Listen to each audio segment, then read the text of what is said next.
Hi everyone and welcome. We are joined again by Gilbert, Doctorow, an historian, international affairs analyst, and also author of many books such as War Diaries, the Russia-Ukraine War, which I will add a link in the description.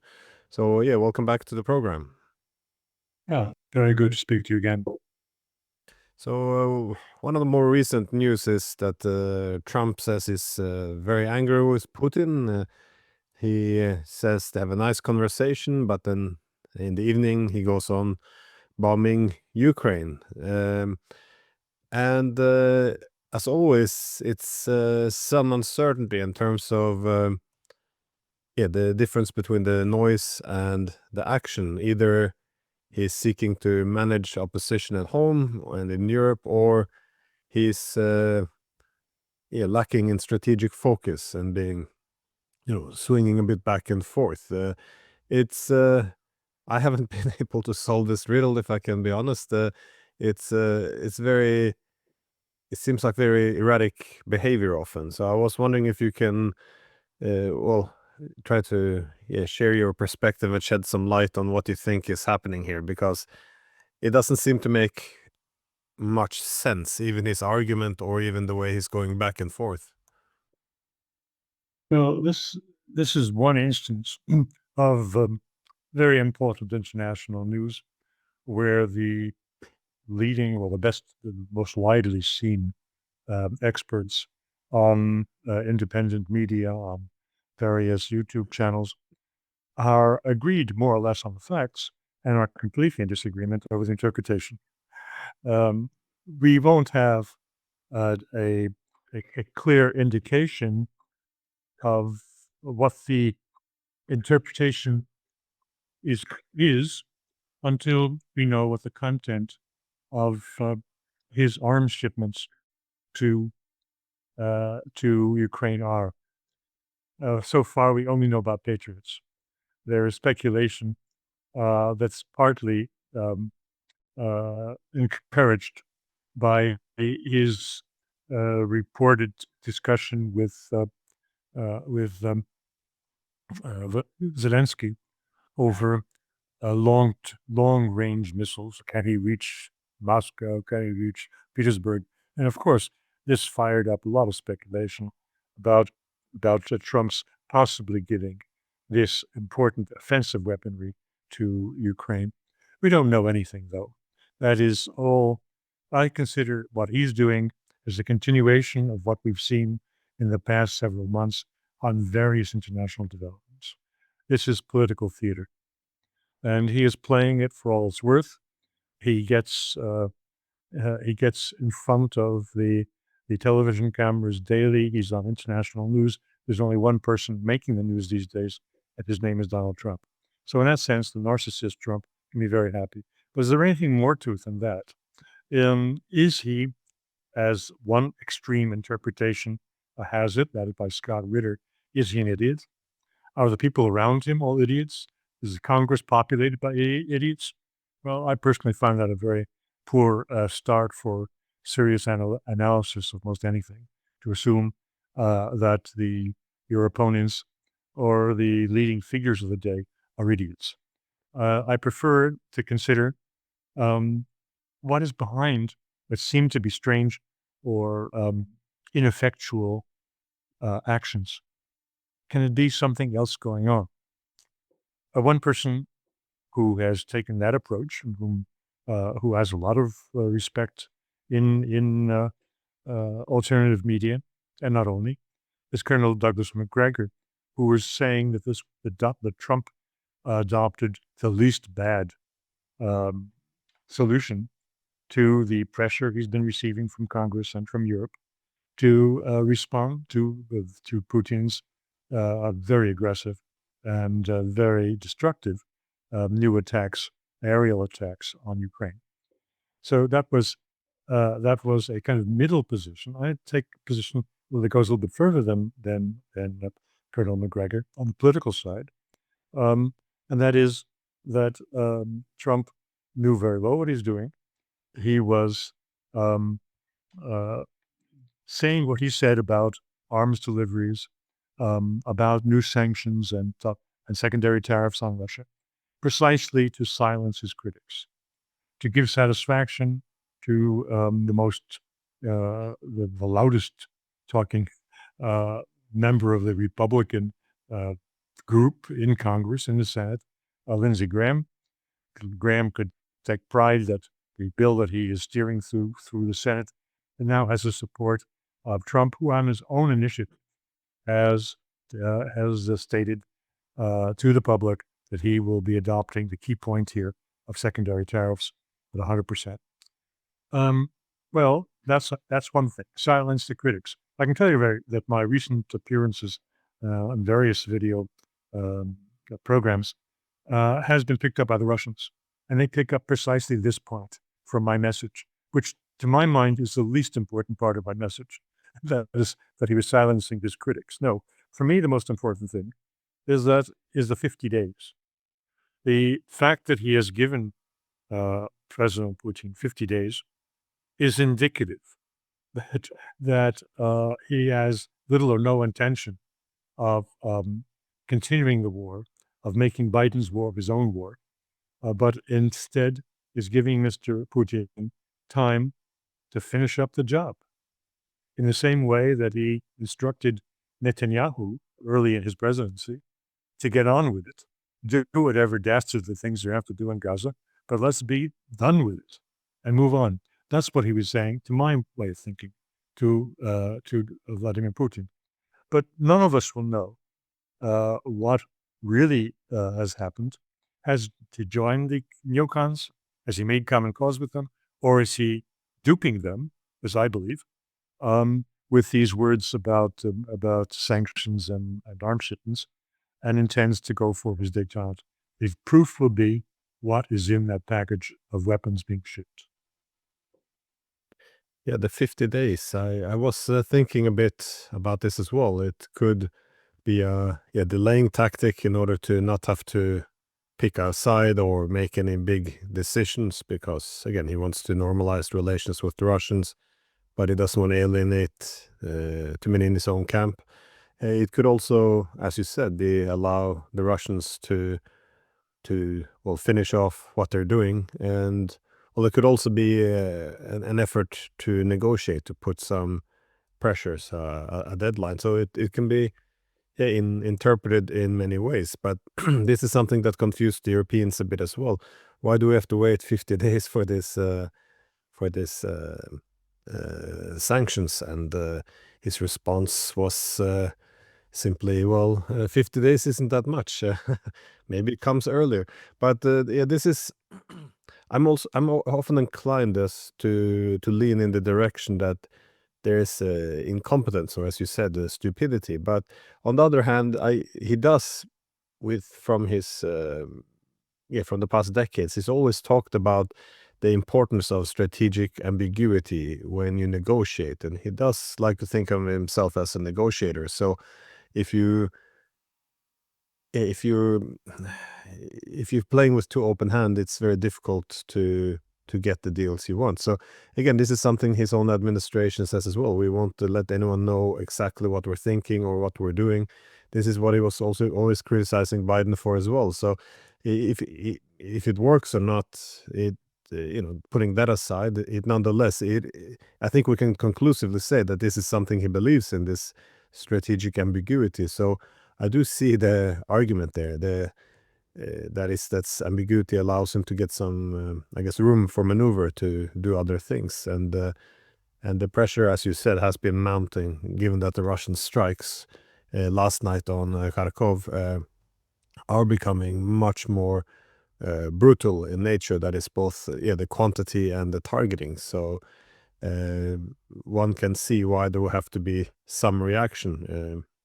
But I guess your argument, though, is it that his response to this is to talk big, but it's somewhat muted, because it all depends, I guess, on the weapons he's sending.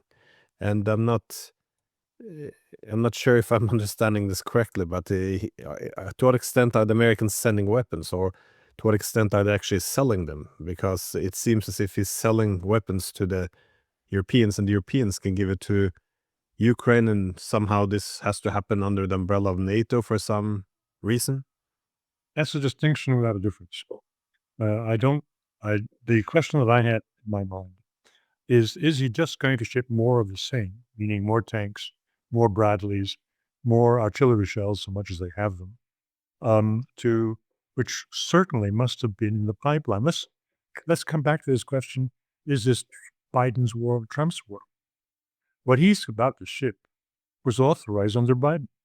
This is not new appropriations from Congress. So in that sense, I think it is not proper to speak about these shipments making it Trump's war.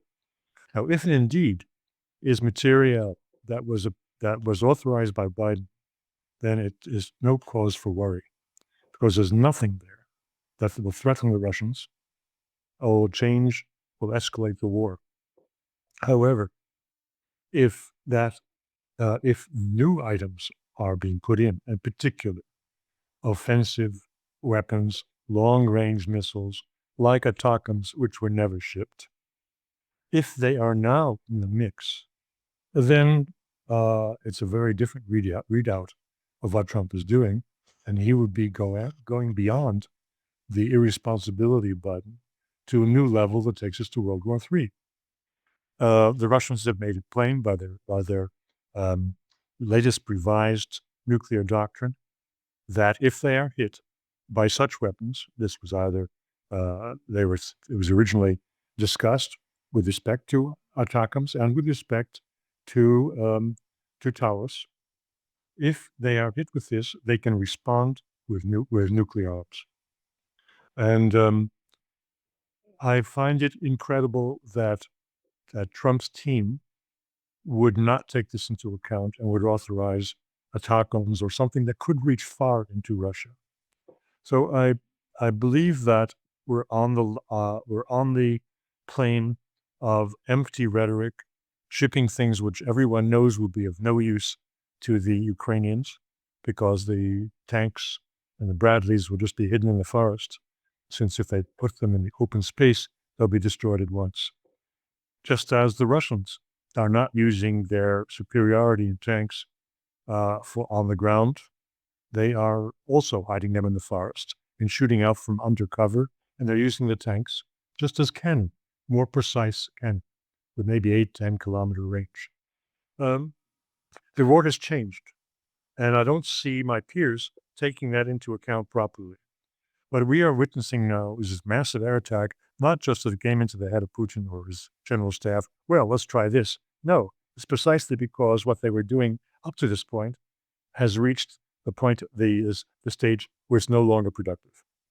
The Russians, to advance deep into Ukraine now, would have to take enormous losses because of the omnipresent Ukrainian drones on the battlefield. Therefore, they have gone to aerial bombardment. Now, once you're in aerial bombardment and missile strikes, it's only a half step to using those Oreshniks and getting the damn thing over with. If they decapitate Kiev, which is entirely within their possibilities, then a lot of lives will be saved on all sides. Now, this comes within the 50 days. It's entirely possible to finish off Ukraine within 50 days if they decapitate the country with the missiles they have ready. My question is Mr. Putin going to rise to that challenge? I don't know. Nobody knows. And so we may be stuck with still stalling and stalling. As regards aerial attack, it doesn't have a time limitation the way ground assaults do, because the seasonality there is a negligible factor in the devastation that is being wrought.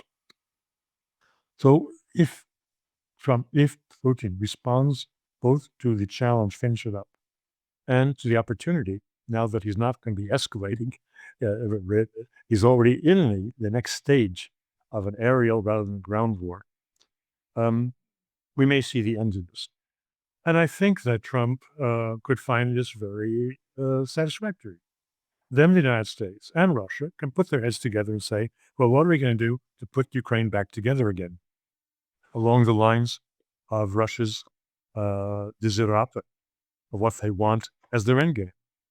And Europe would be sidelined unless they invite them in on the same conditions. But let's be constructive. Let's talk about an investment fund. Let's talk about a neutral Ukraine. And we're talking about a rump Ukraine. Uh, that could be the basis for moving on to détente. It's all there. Am I right or am I wrong? We will know in a few weeks, depending on the content of the military package.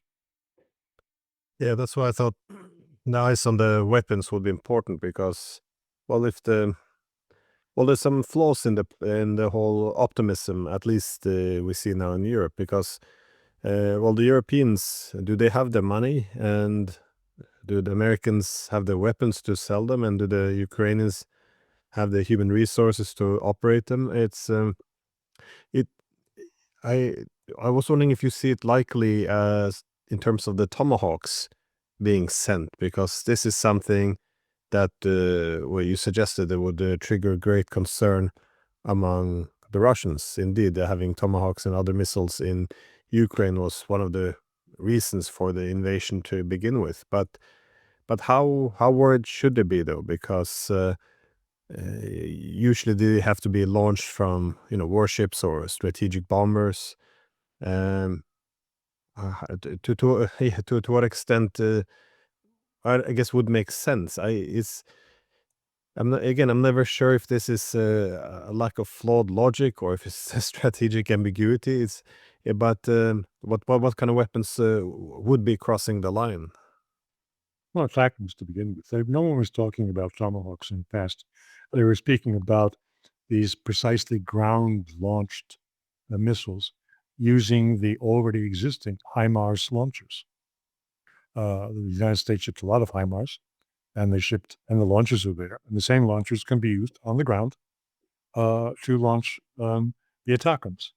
And that's why there was great concern in Russia, because they are the limitation on the Storm Shadow and the Scalp from France, and also Taurus, is that they are air launched, and you have to have planes that are adapted to those particular missiles, and you have to have planes and pilots, and you have to have airfields, which the Russians have done a pretty good job of savaging.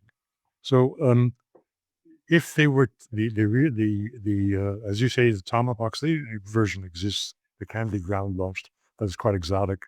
If these were to be supplied, then we're heading into the unknown. I can't imagine that Trump could agree to that, because it would be a level of escalation. It takes us just to the brink of nuclear war. So what can we expect then from the Russians in the next 50 days? You used the word decapitating strike.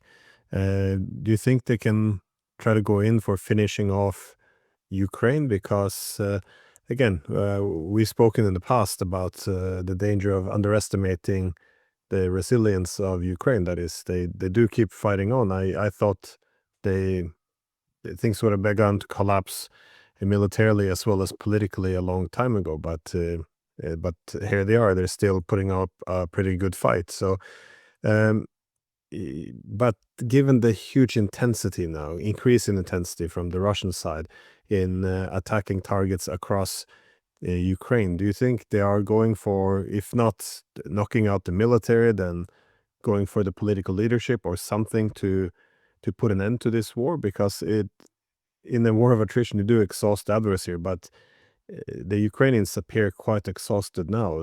At least an attempt by the Russians to go for this over the next 50 days. Or if this is, as you suggest, Trump's purpose might be to give the Russians 50 days to get this done with, whatever they want to do, and then end the war. Is this what they might spend their 50 days on? There's one issue here that has to be addressed, and that is the nature of Mr. Putin. Not just that he's very cautious, but that he approaches everything from a lawyer's perspective, being a trained lawyer. And that has its upside and its downside. In the given case, I cannot see him giving orders for a decapitating strike under the terms of the special military operation. That would be illegal, as he would determine it. However, if in any Mr. Zelensky should be careful about what he wishes for. if he receives any offensive weapons, which he then uses and strikes within the Russian Federation at what they consider to be strategic assets, then Mr. Putin would declare war. That would be considered an act of war. He declares war, and then he can decapitate Ukraine. Only in the context of a declared war, from the perspective of Mr. Putin's mentality. So there's the qualification on how the 50 days could be used. I don't think that Donald Trump is aware of that feature in Putin's behavior. Certainly, Mr. Trump himself doesn't care a whit for law, what's written even in the Constitution. So it could not occur to him that Mr. Putin would, and that is exactly the case. There has to be a declaration of war for the Ukrainians to receive their decapitating strike.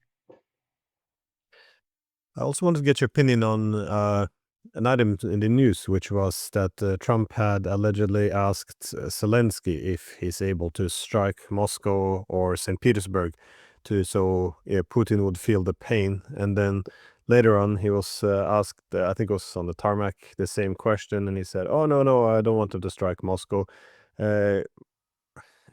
Again, do you have any thoughts around this back and forth? He was feeding the jackals, and the jackals picked it up.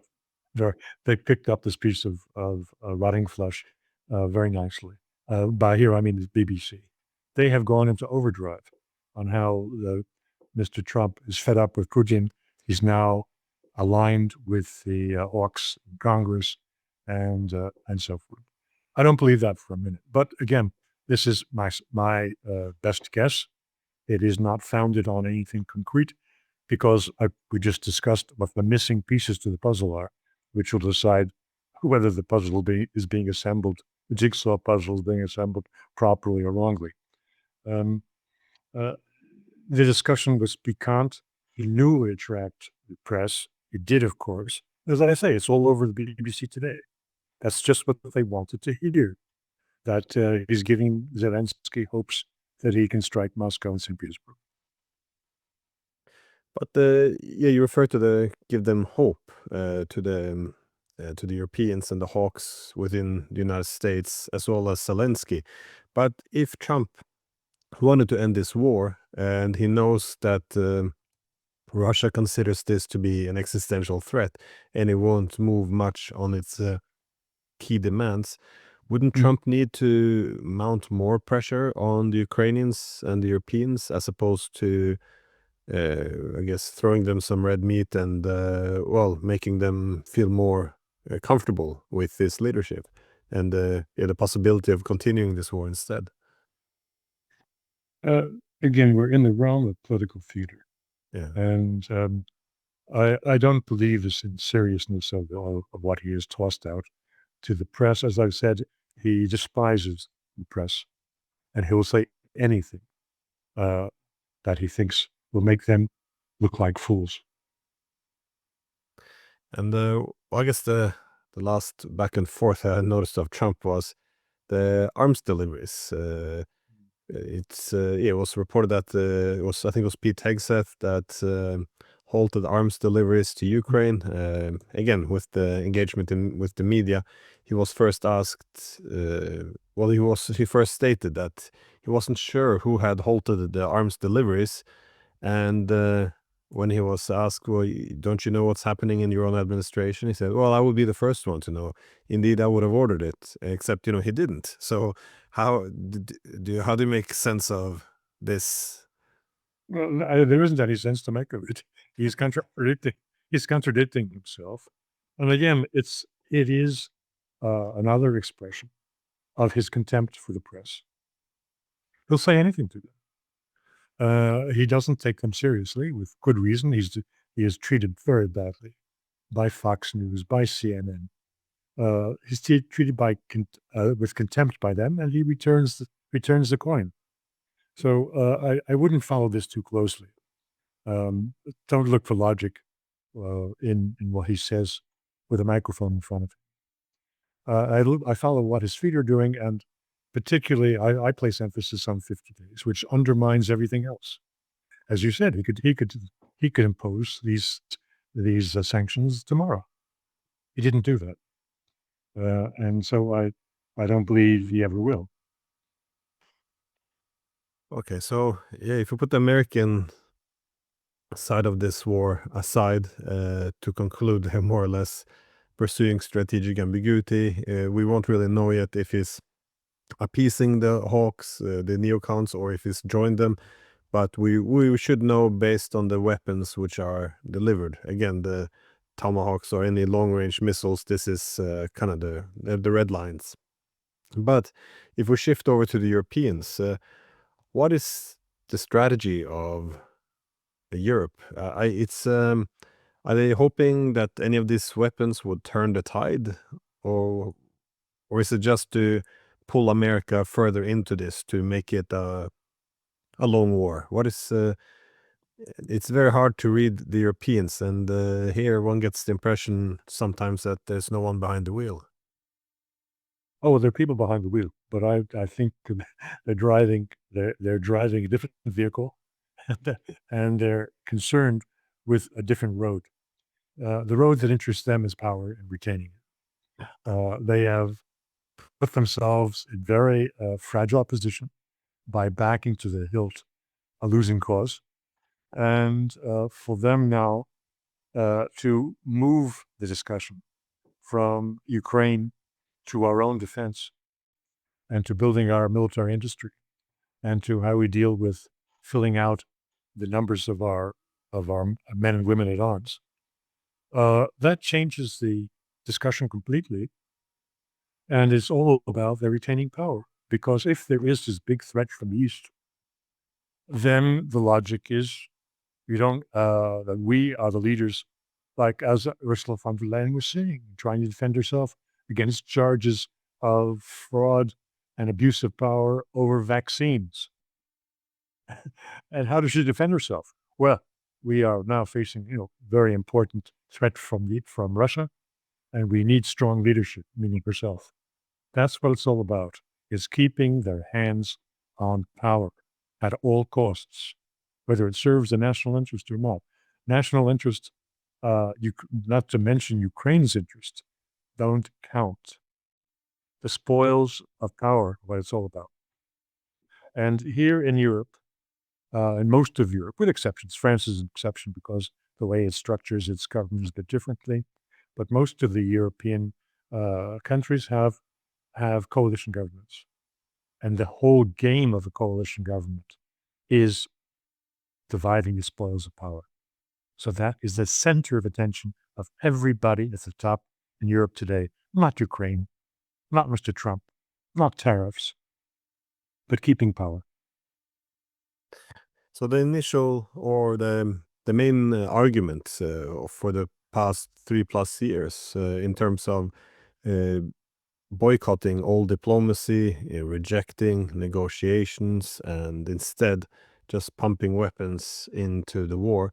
The argument was, well, we need to put the Ukrainians in a better position. We'll negotiate later once the Ukrainians can negotiate from a position of strength.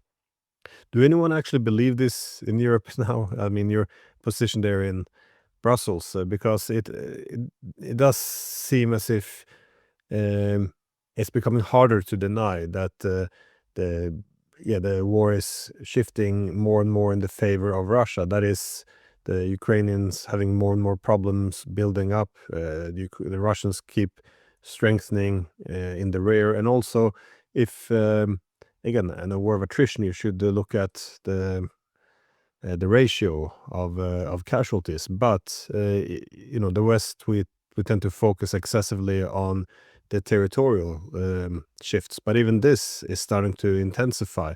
We see now the semi-encirclement of Pokrovsk, which would be a strategic disaster, opening up the road all the way to the Dnieper, and of course Konstantinivka, which would then begin to seal off the entire Donetsk region. So there's a desperation in the air, isn't there? I mean, so what exactly uh, do they hope to achieve here?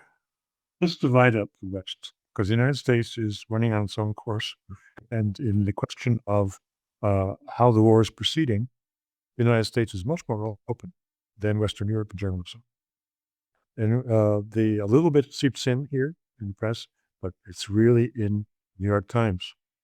Oh, well, in the British press. I think there's Financial Times also has articles which run completely counter to the editorial position of the newspaper.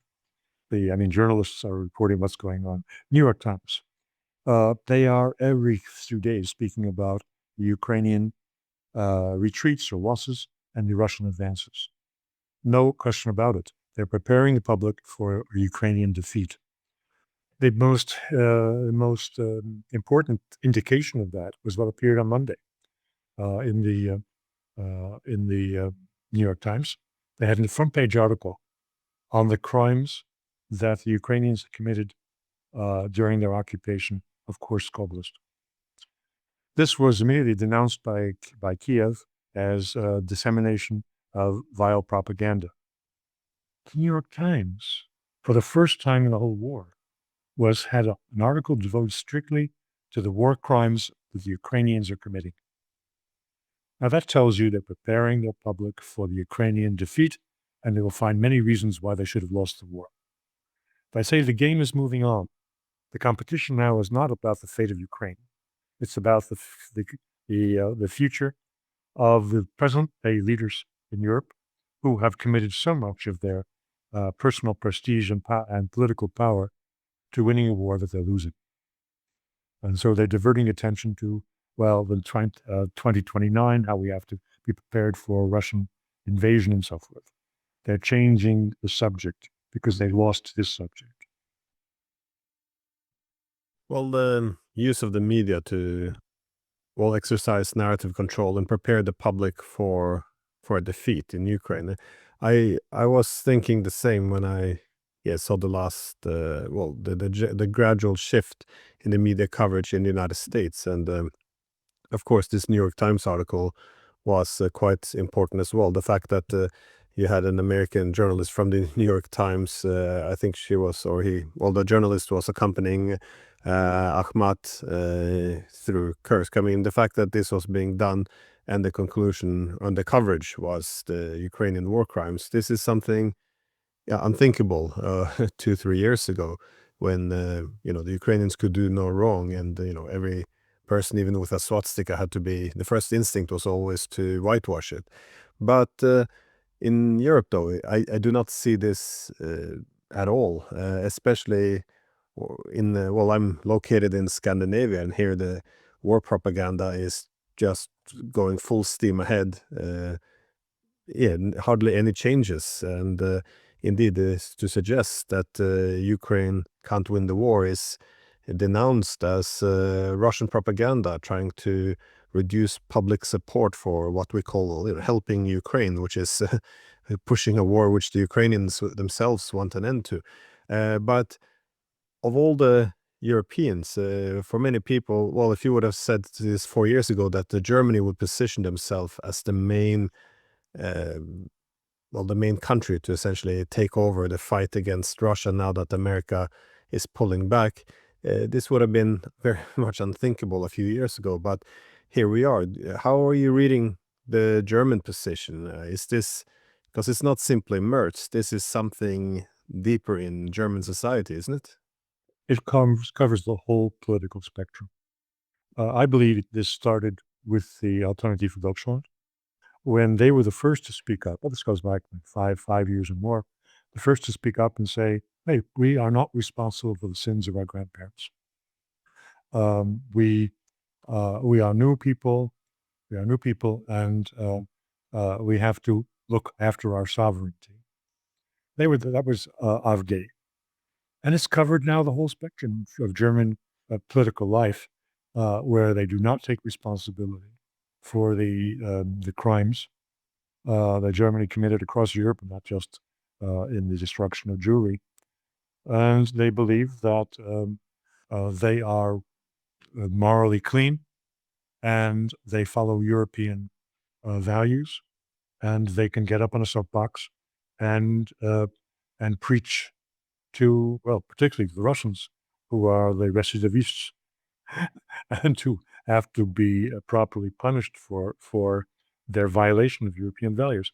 So there is the real threat that this is across the whole German spectrum. They willfully are forgetting who they are, and they have changed the role. They openly changed the role. The role changed under the German leadership going back 10 years. Merkel was responsible for changing the role, but she did not want to name Germany. Germany did not have a foreign policy, according to Merkel.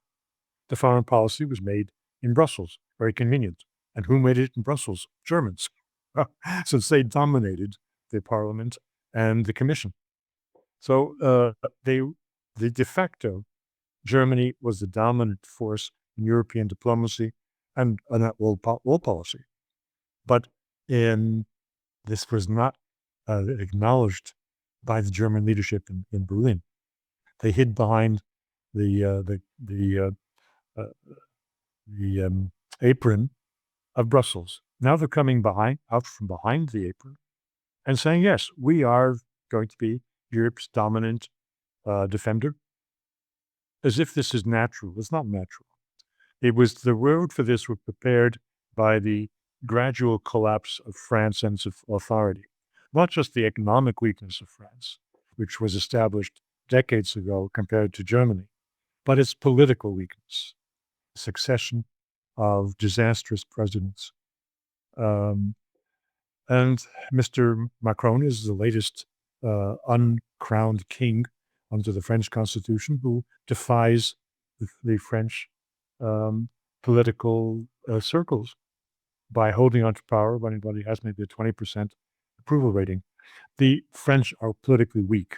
The Germans have used that to move out in front, to muscle the French aside. Mr. Macron is making a desperate effort. His announcement on Bastille Day that we are also raising our military budgets and to be big defenders. And as soon as the Germans start talking about possibly getting nuclear weapons, well, that is the absolute end of any French claims to being Europe's defenders. They could hide behind the fact that they and the Brits were the only European countries with nuclear arms. If the Germans now aspire to do that too, then the moment of truth has arrived, and everything that the Germans aspired to in World War II, they now will be realizing, which is something that should give us pause. Well, the German shift or return to militarism, it appears to have, well, it's not exactly that recent. That is, yes, throughout the Cold War, they had this very caution idea that, learn from history, they're not going to engage in wars anymore. But after the Cold War in 1999, on the attack on Yugoslavia, that is to wrestle away Kosovo, you saw the logic in the German argument shifting. So in the past, their history of genocide was a reason for why they had to be more constrained. And suddenly, over Kosovo, the argument was, well, because of our history with genocide, we have a special responsibility to prevent it other places. So instead of their genocidal history being a reason for constraint, it was now a reason for taking action. And you see similar rhetoric in Gaza, that is as if, they owe the Jewish population a debt, which is very fair enough after the Holocaust, but this is translated into unconditional support for Israel in effectively making the Palestinians pay for the crimes of the Germans and by supporting the genocide there. And also during the Kursk operation, when you had German generals appearing on TV, with smiles on their face, being excited as they were speaking about how this was humiliating for the Russians, this was an important part of a World War II, and almost like a redo of World War II. As they saw German tanks roll into Russia, it's very, as you say, it's very unsettling. But besides how the Russians are looking at this, how would the Europeans react? I mean, you mentioned the French. Certainly the French do not want to be pushed aside. They kind of had a division of labor. The Germans were the economic force, the French were the military, and that kind of create some balance of power within the European Union. Now that Germany is gonna acquire weapons of mass destruction and nuclear weapons, how comfortable are really the Europeans with this? I think it was Thatcher already in her time, which warned that the German unification could bring about the Fourth Reich. I mean, it's not to argue that we overcome this historical concern. It would be an exaggeration, wouldn't it? Well, it wasn't just Thatcher. Mitterrand also, he said that we like Germany so much, we want to see two of them. That concern about Germany existed. And as to Germany's coming out, so to speak, over Kosovo, actually that was, I think, precipitated by American action. The whole crisis in the Ukrainian, in the Yugoslav civil war was had a defining moment, and that was the attacks on Sarajevo, the marketplace. I think this was 1996. Correct me. And Germany could not bring itself to re-enter Yugoslavia, again, considering the history of Germany's devastating wars on Yugoslavia during World War II, or attacks and destruction in Yugoslavia in World War II. The Americans moved in, the Americans took charge, and then that relieved the Germans to do what comes naturally, and to go back to bossing people around in these fringe parts of Europe. So America had its own role in relieving Germany of its constraints and its hesitation by bringing it into a coalition, it was NATO, that were doing what Germany was afraid to do, because that had been a dividing line before World War One. What was Serbia was what triggered World War One, and Germany did not want to get into that region again. Well, it is, and it is in a lot of other places where it shouldn't be. And I have now in mind Mr. Merz's very proud establishment of a German presence in the Baltics to protect the eastern flank, the way NATO had protected Germany during the First Cold War. The German position, is there a militarism? I don't know. I put a finger to the wind. I don't think so. There is, again, opportunism for the sake of political power in the hands of Mr. Merz and people around him. I'm not sure that is founded on a militaristic feeling or enthusiasm in the German nation. I rather doubt it. Whether this develops, we'll see. Yeah, I think the Bosnian market attack must have been 94, because Dayton came in 95, and then Bosnia was finished. But I was wondering though, the one thing that the Russians are looking at when they look towards Germany is the Taurus missiles. As we know, Merz used to advocate for them. Now there seems to be some discussions that will let Ukraine build something similar to the Taurus missile, which the whole thing seems to be dubious, as if they're looking for a cover to supply the missiles. Do you think that's some version of the Taurus missile will be supplied or already has been supplied? And if so, well, what do you expect the Russian response to be? Because my impression is that of all the European countries, a lot of the resentment now is directed towards Germany, and given that they're competing with the British for the animosity, it's kind of impressive how the Germans have moved up the ranks in terms of being seen as an adversary, if not an enemy, then of Russia. Well, they're the number one enemy of Russia. When Mr. Solovyov, on his famous, on his well-known programs, directly calls Mr. Merz a Nazi several times, and not as a joke, but as a dead serious accusation. I take that as being a word coming from the Kremlin. Certainly Mr. Medvedev would make similar statements. So they have earned the position of Russia's enemy number one. As to the towers, I think that Mr. Putin would be in a very tough spot if the towers is actually used by the Ukrainians, because that is openly crossing his most important red line that he has discussed in interviews with Pavel Zarubin, that had been shown repeatedly on Russian television and in the West, saying that these weapons cannot properly be controlled by the Ukrainians themselves and implicate as co-belligerents those who have supplied the weapons like towers to Ukraine. The same is true, of course, of ATACMS. Even if the Ukrainians are properly instructed on what button to push when, the coding of the flight path, the decisions on targeting, they're all taken by, and the information necessary from satellite intelligence is coming from the United States.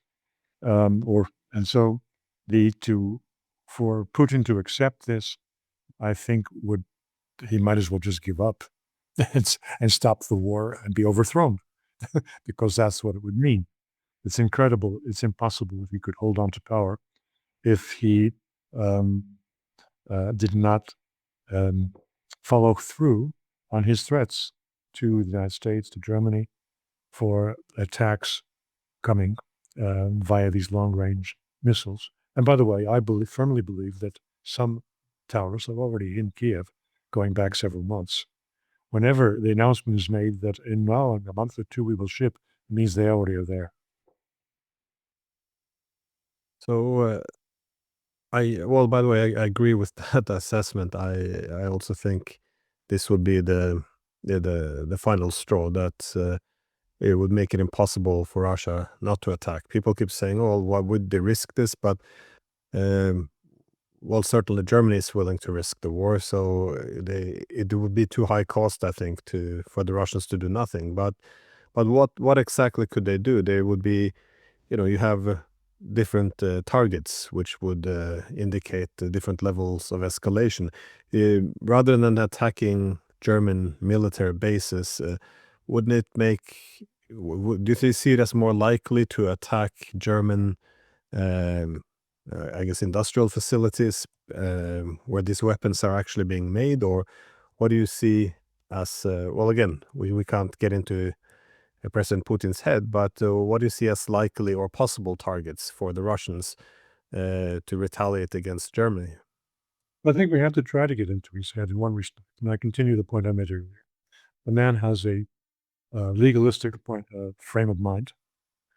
I think we got a hint how this will play out in a recent statement by Lavrov that if these towers are implemented, if their use is authorized from Ukraine and attacks on Russia, then Russia will break all relations with Germany.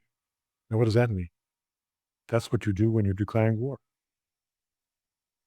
So essentially, again, I don't believe that Putin will attack anybody without a declaration of war. And I think that that's what would happen. He would declare war on Germany, and then he would strike. And whether he strikes a military base or these production sites is a secondary consideration. I don't think this has been properly factored into the recommendations that Karaganov made 2 years ago. He was not looking at Putin's way of thinking. Yes, we have to do this. We have to be taken seriously. Our red lines have to be taken seriously. We have to use a tactical nuclear weapon somewhere in Western Europe, blah, blah. But that is utterly out of character and out of the professional mindset of one Vladimir Putin. So I take very closely the words of Lavrov about breaking relations. Similarly, we will notice that when I think about why the Russian stock market went up 4% after Trump made his announcement to the press in the White House together with Rutte, because there was nothing about confiscating the frozen assets. That surely is what drove the money people in Moscow, because the concern is that for the relatively small amount of frozen assets in the States, this would be a signal to Europe to attack the 250 billion euros in assets that are sitting in Euroclear here in Belgium. That didn't happen because you confiscate assets in a state of war. It's another way of declaring war, and would be interpreted that way by the Russians.